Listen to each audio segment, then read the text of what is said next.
Hey guys, it's Hannah and welcome back to the Dyslexic Reader. Today I'm going to be doing a video review of My Cousin Rachel by Daphne Du Maurier.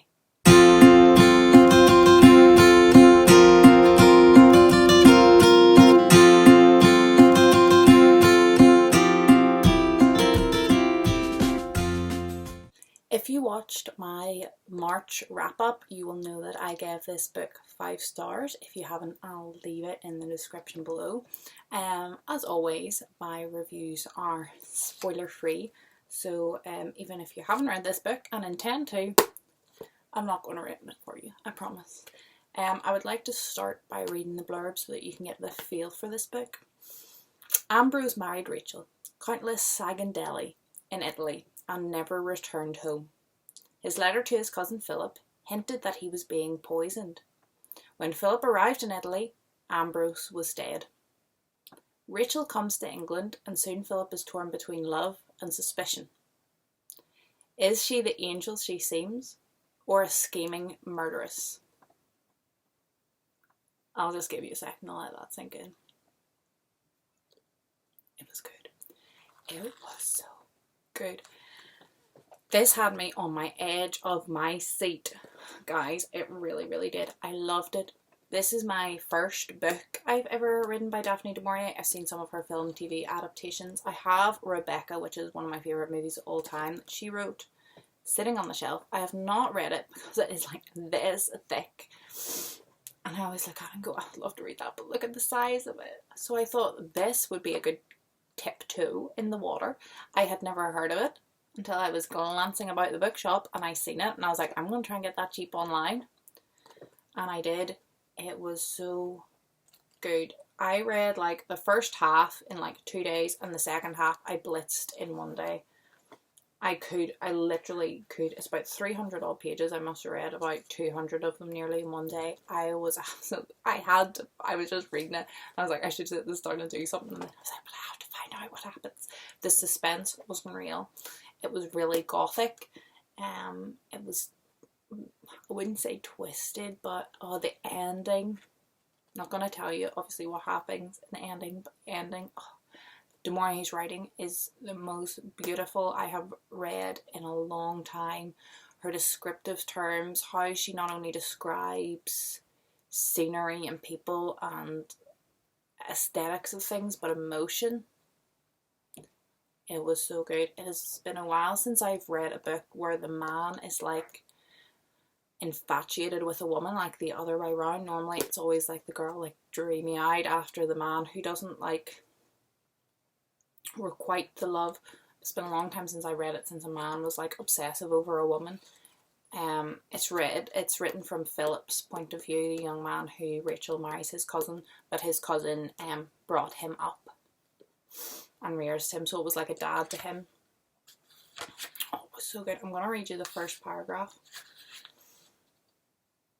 Oh no, it's not the first paragraph. I'd have to find it. Oh my goodness, there's a paragraph in that first chapter just to tease you. It is so good, all about death and morality, and it really just sets the tone for the whole book. I don't know what I feel like I'm just gushing and rambling and going over the same points all again. I love the character of Philip, who's the character whose point of view the book is written from. We didn't see much of Ambrose, but he seemed like my kind of guy. Rachel was fantastically written. I loved her one sentence and loathed her the next. It was so bizarre. I was so emotionally invested in the outcome of this story. The settings, the characters were, all the side characters were necessary when they were there. It was always something to do. I sometimes feel like in these books you've got all the servants and they can just become like unnecessary, but like all the side characters were like in the right place at the right time. They weren't mentioned like just randomly. They all fitted into the story really well. The settings were beautiful. The pace was good. It teased you. It didn't even say like it was a mystery and you needed clues or that they were clues, but it fed you the clues like in the littlest strips and drabs, but often enough to keep your interest. The ending was so suspenseful. I was literally like shaking holding the book like, I can't end this way. It was so good. It is probably my favourite book of the year. I know it's my 4th book that I've given 5 stars, but I think it would definitely be my favourite of the year. Favourite of all time, definitely. Maybe not the favourite, but definitely a favourite of all time. It was absolutely beautiful.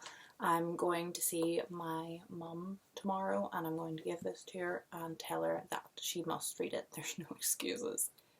It is so good.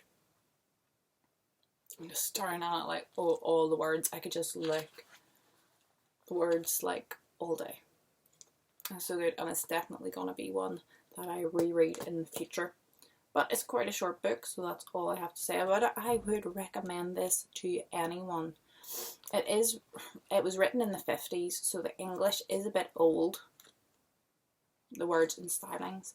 But I found on like Dr. Jekyll and Hyde, which is obviously older, it's 1800s.